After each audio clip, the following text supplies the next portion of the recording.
In modern times, how do we define what a hot hatch is? So much has changed in such a short space of time. You now get 2-litre turbo engines that will rival V8, you've got all-wheel drive, and you've got fancy dual-clutch transmissions.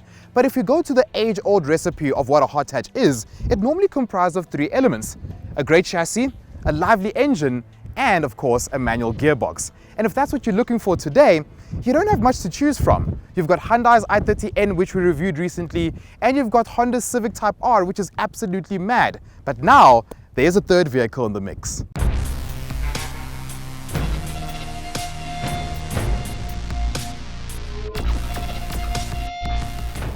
This is the Renault Megane R.S 300 trophy. And apart from the Mentalist with no backseat Trophy R version, which we won't get locally, this is the pinnacle of the lineup.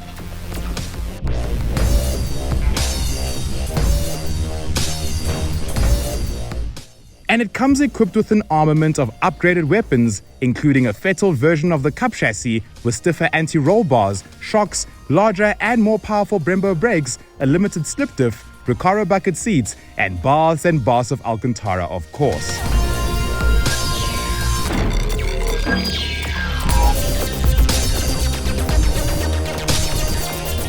To the untrained eye, this looks like any other Renault Megane R.S. But that's not a bad thing at all, because the Megane R.S is a beautiful car. It's the right blend between boy racer and sophistication. And to add to all of that, it looks like nothing else out there, especially in this paintwork. But what's unique to the RS 300 trophy are these 19-inch alloy wheels sitting on Bridgestone Potenzas. And of course, you've got stickers, because we all know stickers make a car faster.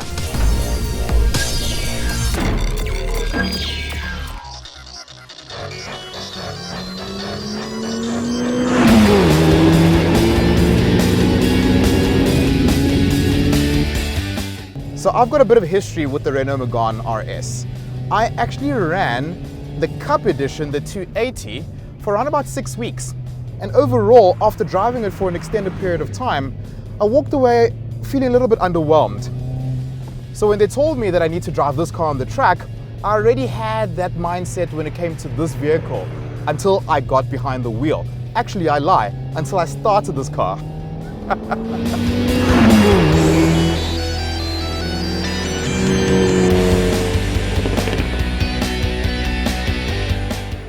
So the most impressive thing about this car is its engine. And yes, 221 kilowatts is not an unfamiliar figure when it comes to hot hatches, especially today. But the difference is this car only uses a 1.8-litre turbocharged engine. And I can tell you right now, you don't feel shortchanged.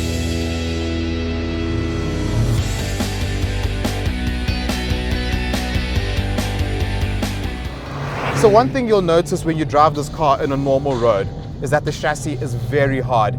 Everything is bumpy. You can literally feel every crevice on the road. If we're simply driving this car on the road, we'd be quite disappointed. But out here on the racetrack, man, I could literally do this all day. And listen to that. From the 1.8 litre. Oh man.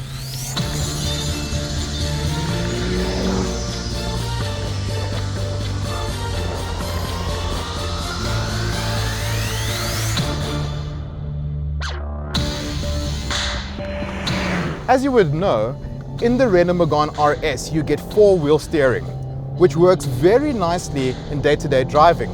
Because as you turn a corner, the car literally does most of the work for you. But out on the track, as much as I like it, it does feel a little bit unorganic.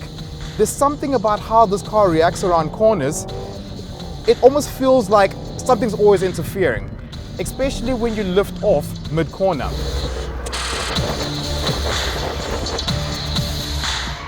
And when you do, this car tends to oversteer. And not oversteer in a small way, in a big way. You notice it straight away, but the good thing is that the oversteer is progressive, so it doesn't feel like it's going to catch you out. And the reason why is because Renault have equipped this car with a very smart limited slip differential, which makes my life much easier on the racetrack, like this.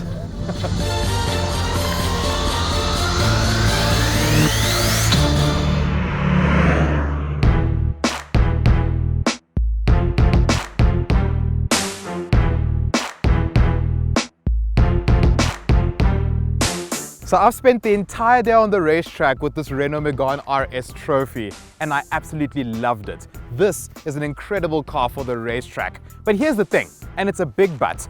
Renault South Africa are only bringing 7 of these vehicles into the country. So if you really wanted one, chances are you can't even buy it. And even then, if you were part of the few that could buy this vehicle, you'd have to spend almost 800,000 Rand to buy this car.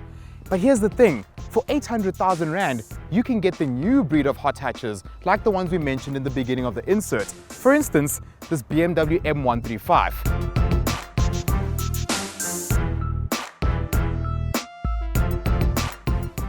So it essentially becomes a battle between the old school and the new school. And we all know that there's only one scientific way to prove which is the better car, a time and tested method that works every single time. And that's a drag race.